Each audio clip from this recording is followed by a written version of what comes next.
Smart Ideas est la bonne idée du jour. Elle est signée Béranger Cadoré. Bonjour, bienvenue. Vous êtes le fondateur de Stratosphère. Vous l'avez créé quand et surtout pourquoi? Donc Stratosphère, on l'a créé en 2020.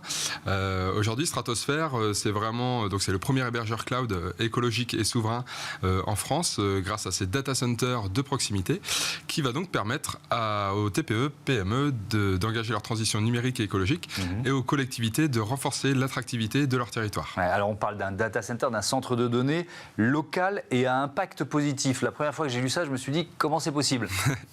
Alors justement, le côté évidemment local et impact positif, on le montre, c'est possible. Hein. C'est d'ailleurs cette nouvelle mentalité où on montre une alternative justement aux géants, aux GAFAM, etc.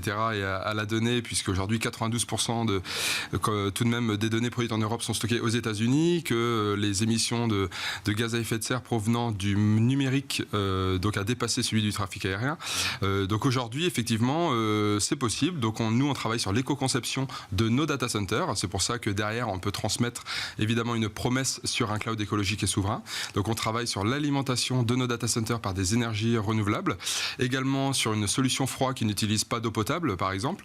Et ainsi, on travaille sur la partie foncière pour minimiser justement aussi sur l'artificialisation des sols, avec donc des data centers qui sont modulaires, très facilement duplicables, grâce à des conteneurs réhabilités de seconde main qui sont donc situés sur des plots béton.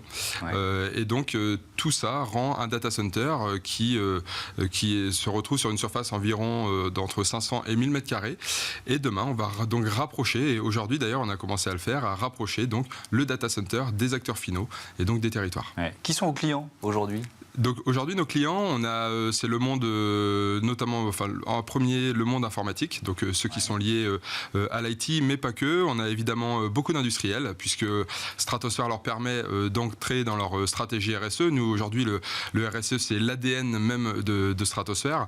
On a également, donc que ce soit des agences web, par exemple. On a aussi beaucoup de collaborateurs qui soient liés dans la finance, dans le médical, pour stocker, donc, pour proposer avoir une proposition de valeur sur un stockage de données. Je pensais aussi à des entreprises un peu sensibles, parce qu'on parle effectivement d'Internet souverain ou de centres de données ou de données souveraines.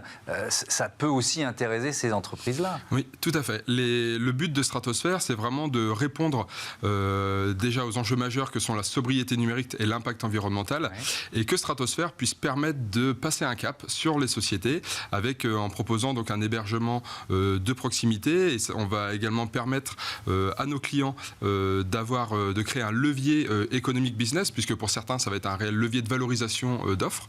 Pour d'autres, ça va être d'ancrer, on le voit bien aujourd'hui, que de plus en plus, le RSE devient aussi financier, mais extra-financier. Et donc aujourd'hui, c'est vraiment un enjeu majeur du numérique responsable au sein de nos clients même. Vous lancez, on termine avec ça, une opération de financement participatif. Comment ça marche? Tiens, qui peut y participer? Alors aujourd'hui, effectivement, donc là encore une fois, pour répondre, pour être en raccord évidemment à notre ADN, on a décidé d'ouvrir donc le capital de Stratosphère à donc notre communauté, et donc des particuliers, professionnels comme vous d'ailleurs, Thomas, vous pourriez participer. Et donc aujourd'hui, on a un objectif d'1,5 million qui va nous permettre demain de recruter, de développer Stratosphère et d'accélérer la commercialisation. Ouais. Et comment on fait? C'est sur un site? Tout à fait. Alors rendez-vous sur la plateforme myoption.co où vous allez vous permettre donc de pouvoir devenir actionnaire. Donc aujourd'hui, c'est une opération qu'on a lancée le 3 octobre exactement. On a déjà plus d'une vingtaine d'investisseurs, plusieurs dizaines de milliers d'euros de récoltés. Et c'est vraiment, pour nous, c'est vraiment un financement à impact où aujourd'hui, on avait du mal à identifier de vrais fonds d'investissement qui souhaitent réellement s'attaquer au sujet du numérique responsable et de la sobriété numérique.